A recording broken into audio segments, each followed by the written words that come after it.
Hello दोस्तों, आप सबका स्वागत है आपके अपने अकाउंटिंग चैनल पर जिसका नाम है पीएस कंप्यूटर्स एंड अकाउंट्स। दोस्तों, आज की क्लास में हम रिसिप्ट वाउचर के बारे में पूरी जानकारी प्राप्त करेंगे। रिसिप्ट वाउचर में एंट्री किस प्रकार की जाती है और इसके अलावा हम यह सीखेंगे कि किसी भी ट्रांजैक्शन को हम किस प्रकार टैली में रिकॉर्ड करते हैं। जैसे किसी ट्रांजैक्शन को पढ़ के हम वाउचर को डिसाइड करते हैं और उसके बाद कौन से वाउचर में एंट्री करते हैं, इसके बारे में हम पूरी जानकारी आज की क्लास में प्राप्त करेंगे। तो दोस्तों, सबसे पहले ट्रांजैक्शन को टैली में रिकॉर्ड करना सीखते हैं। दोस्तों, इसके लिए हमें सबसे पहले स्टेप में ट्रांजैक्शन को अच्छी तरह देखकर यह निश्चित करना होगा कि यह किस वाउचर में रिकॉर्ड होगा। उसके बाद ट्रांजैक्शन को अच्छी तरह देखकर यह भी निश्चित करना होगा कि ट्रांजैक्शन में प्रभावित होने वाले दोनों खाते कौन कौन से हैं। उसके बाद दोनों खाते निकालने के बाद गोल्डन रूल्स ऑफ अकाउंटिंग की सहायता से हम यह निश्चित करेंगे कि कौन सा खाता डेबिट होगा और कौन सा खाता क्रेडिट होगा। डेबिट और क्रेडिट होने के बाद में हम उसे निर्धारित किए गए वाउचर में रिकॉर्ड कर देंगे। इस प्रकार 4 स्टेप में हम टैली में एंट्री कर सकते हैं। आइए देखते हैं कि कौन कौन से प्रकार की एंट्री हम रिसिप्ट वाउचर में कर सकते हैं। रिसिप्ट वाउचर की प्रमुख एंट्री है व्यापार में किसी भी प्रकार से पैसा जब हमें प्राप्त होता है तो हम उसकी एंट्री F6 में करते हैं। जैसे व्यापारी द्वारा व्यापार में पैसा लगाने पर व्यापार में पैसा आता है, जिसकी एंट्री हम F6 में करते हैं। उसके अलावा किसी भी ग्राहक द्वारा जब हमें कैश या चेक से या मोबाइल ऐप के माध्यम से कोई भी पैसा प्राप्त होता है तब उसकी एंट्री भी हम F6 में करते हैं। परंतु यहाँ पर हमें एक चीज़ ध्यान में रखना होगा कि कैश सेल से संबंधित एंट्री अर्थात बेचने से यदि हमें कोई पैसा प्राप्त होता है तो उसकी एंट्री हम रिसिप्ट वाउचर में नहीं करते। उसके लिए एक अलग से वाउचर सेल्स वाउचर टैली में दिया गया है। तो हमें यह ध्यान रखना है कि यदि हम कैश सेल करें या क्रेडिट सेल किसी भी प्रकार की सेल करें तो उसके लिए हम F8 वाउचर का उपयोग करेंगे। रिसिप्ट वाउचर का उपयोग टैली में कैसे करते हैं यह जानने के लिए आइए दोस्तों चलते हैं टैली प्राइम पर। टैली प्राइम को स्टार्ट करके हम कंटिन्यूइंग एजुकेशनल मोड पर क्लिक करते हैं और यहाँ पर क्रिएट कंपनी में आकर एक नई कंपनी बनाते हैं जिसका नाम है डेमो रिसिप्ट। उसके बाद यहाँ पर एड्रेस पर हम कुछ भी एड्रेस टाइप कर लेते हैं और यहाँ पर राज्य के नाम में अपने स्टेट का नाम सेलेक्ट कर लेते हैं। दोस्तों, आगे की जानकारी मैं भरना नहीं चाहता क्योंकि यह एक डेमो प्रोजेक्ट है, इसलिए यहीं पर कंट्रोल एंटर करके मैं सारी जानकारी को एक्सेप्ट करके कंपनी बना लूँगा। जैसे ही हमारी कंपनी बनती है तो कंपनी क्रिएटेड सक्सेसफुली का डायलॉग बॉक्स आता है। यहाँ पर इसे भी मैं कंट्रोल ए से एक्सेप्ट कर लेता हूँ। दोस्तों, कंट्रोल ए से एक्सेप्ट करने के बाद में हमारी कंपनी यहाँ पर बनकर तैयार हो जाती है। आइए दोस्तों, अब वाउचर एंट्रीज पर हम देखते हैं। यहाँ पर सबसे पहली एंट्री है business started with cash 5 lakh रुपए, अर्थात 5 लाख रुपए से व्यापार प्रारंभ किया। यहाँ पर प्रभावित होने वाले 2 खाते हैं कैपिटल अकाउंट और कैश अकाउंट। देखिए, यहाँ पर कैपिटल अकाउंट एक पर्सनल अकाउंट है क्योंकि कैपिटल व्यापारी का है और व्यापारी एक पर्सन है, इसलिए कैपिटल अकाउंट एक पर्सनल अकाउंट होगा। और कैश एक वस्तु है, इसलिए कैश अकाउंट एक रियल अकाउंट होगा। पर्सनल अकाउंट के नियम के अनुसार में व्यापारी बिजनेस को देने वाला व्यक्ति हो रहा है, इसलिए व्यापारी का खाता क्रेडिट होगा। और कैश एक रियल अकाउंट है और बिजनेस स्टार्ट करने पर बिजनेस में कैश आ रहा है, इसलिए आने वाली वस्तु होने के कारण कैश अकाउंट डेबिट होगा। इसलिए इसकी जनरल एंट्री होगी कैश अकाउंट डेबिट और कैपिटल अकाउंट क्रेडिट। दोस्तों, आइए लेज़र बनाने के लिए हम यहाँ पर मास्टर्स के अंदर क्रिएट पर जाते हैं और लेजर्स पर जाकर एंटर करते हैं। उसके बाद सबसे पहले हम यहाँ पर कैपिटल अकाउंट बना लेते हैं। यहाँ पर कैपिटल अकाउंट लिखें और यहाँ पर अंडर में जाकर कैपिटल अकाउंट पर क्लिक करें या कैपिटल अकाउंट को सेलेक्ट करें। उसके बाद एक्सेप्ट करने के लिए कंट्रोल ए बटन दबाएं। उसके बाद दूसरा खाता है कैश। जब कभी भी हम टैली में कैश अकाउंट बनाते हैं तब हमें ये एरर शो करता है जिसमें लिखा हुआ आता है नेम ऑलरेडी एक्सिड। दोस्तों, यहाँ पर हमें ध्यान रखना होगा कि टैली में कैश अकाउंट और प्रॉफिट एंड लॉस अकाउंट जो है ऑलरेडी बने हुए होते हैं।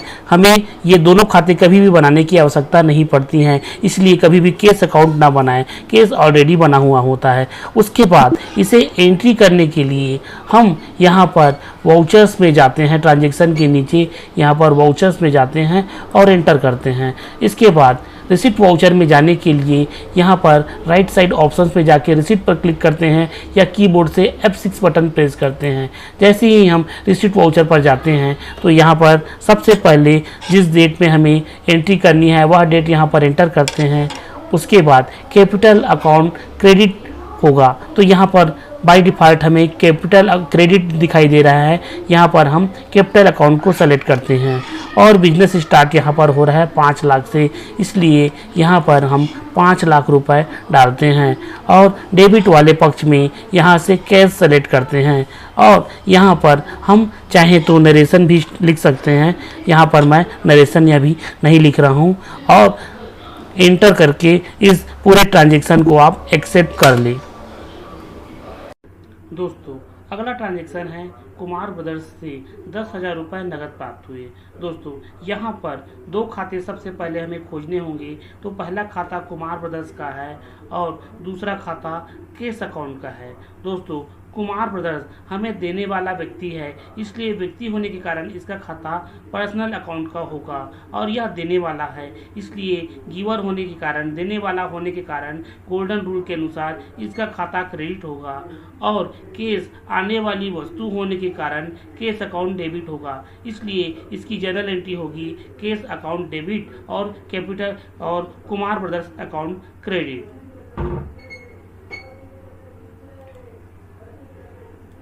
आइए दोस्तों अब इसी एंट्री को हम टैली में करते हैं, जिसके लिए ट्रांजैक्शन के नीचे सबसे पहले हम वाउचर्स में जाते हैं और F6 दबाकर रिसिप्ट वाउचर में आ जाते हैं। उसके बाद यहाँ पर ट्रांजैक्शन की तारीख डालते हैं।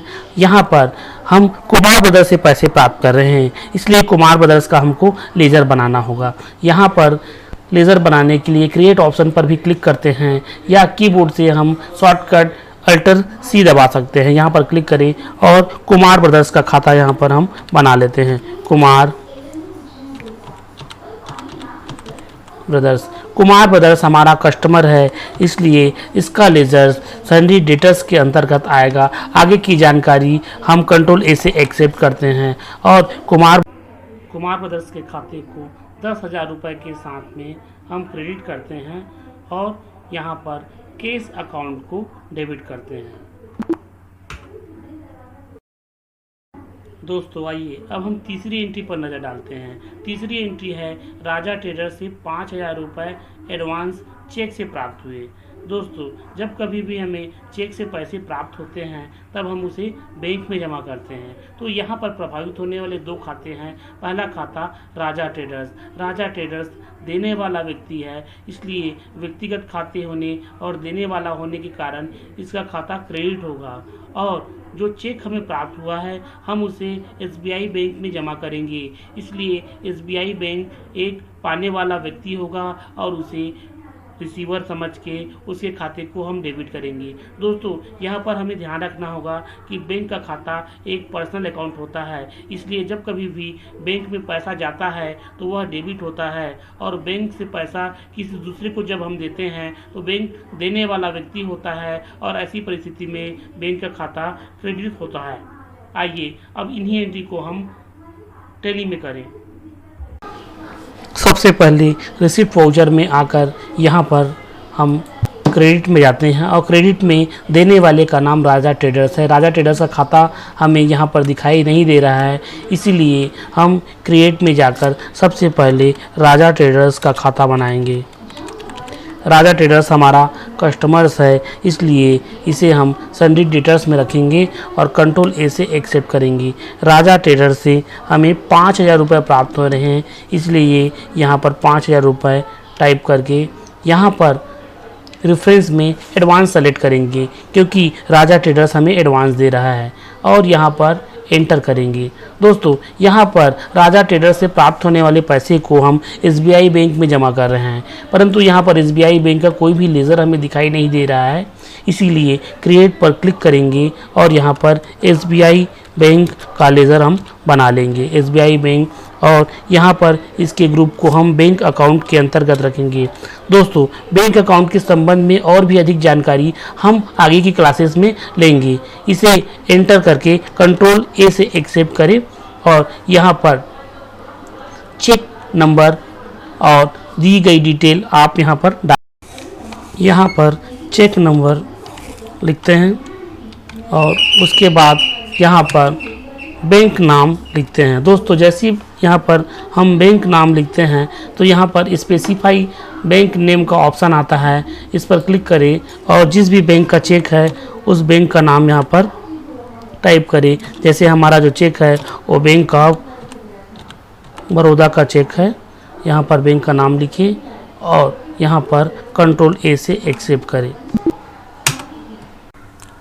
दोस्तों, आगे की 2 एंट्री जिसमें कुमार ब्रदर्स से 15,000 रुपये नगद प्राप्त हुए और राजा ट्रेडर से 25,000 रुपये चेक से प्राप्त हुए, ये दोनों एंट्री भी हम रिसिप्ट वाउचर में करेंगे, परंतु इसे हम सिंगल एंट्री मोड में करेंगे।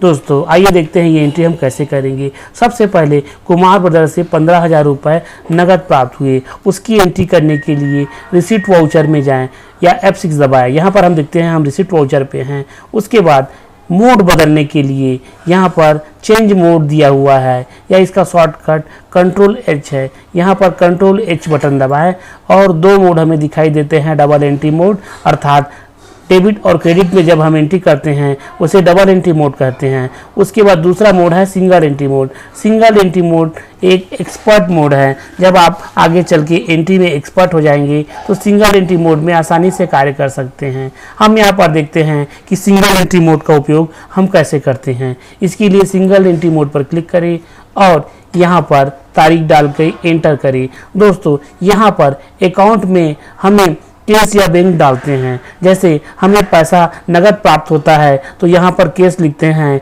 या पैसा चेक से प्राप्त होता है तो हम यहाँ पर बैंक लिखते हैं।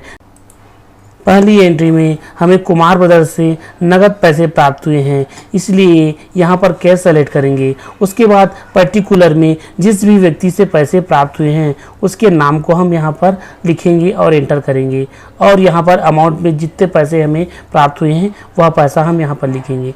दोस्तों, सिंगल एंट्री मोड एक बहुत ही आसान मोड है जिसमें रिसिप्ट वाउचर में आकर सबसे पहले हम अकाउंट के सामने कैश या बैंक लिखते हैं। पैसा नगद प्राप्त होने पर कैश या चेक से प्राप्त होने पर बैंक लिखते हैं और उसके बाद पर्टिकुलर में यदि किसी व्यक्ति ने पैसे दिए हो तो यहाँ पर उस व्यक्ति का नाम, या किसी इनकम के कारण पैसे प्राप्त हुए हैं तो उस इनकम का नाम यहाँ पर हम एंटर करते हैं और इसे कंट्रोल ए से एक्सेप्ट कर लेते हैं। दोस्तों, आइए अब हम दूसरी एंट्री सिंगल एंट्री मोड में करते हैं, जिसके लिए ट्रांजैक्शन के अंदर जाकर वाउचर्स पर क्लिक करते हैं और यहाँ पर पहले से ही हमें सिंगल एंट्री मोड दिखाई दे रहा है। दोस्तों, यदि सिंगल एंट्री मोड हमें पहले से ही दिखाई दे रहा हो तब हमें मोड बदलने की ज़रूरत नहीं है। तो यहाँ पर हम आकर एंटर करते हैं और यहाँ स्पेस बार से दबाकर SBI बैंक सेलेक्ट करते हैं, क्योंकि इस बार पैसे हमें चेक से प्राप्त हुए हैं। यहाँ पर पर्टिकुलर में जिस व्यक्ति से हमें पैसे प्राप्त हुए हैं उसका नाम और अमाउंट में जितनी भी राशि हमें चेक से प्राप्त हुई है वह यहाँ पर हम लिखते हैं। उसके बाद यहाँ पर हम ऑन अकाउंट सेलेक्ट करते हुए एंटर करते हैं और यहाँ पर चेक का नंबर जो हमें दिया गया है, चेक का नंबर यहाँ पर सेलेक्ट करते हैं और बैंक के नाम में स्पेसिफाई बैंक नेम में जाकर जिस भी बैंक का चेक हमें प्राप्त हुआ है वो उस बैंक का चेक हम यहाँ पर डालते हैं और एंट्री पूरी हो जाने पर कंट्रोल से एक्सेप्ट कर लेते हैं।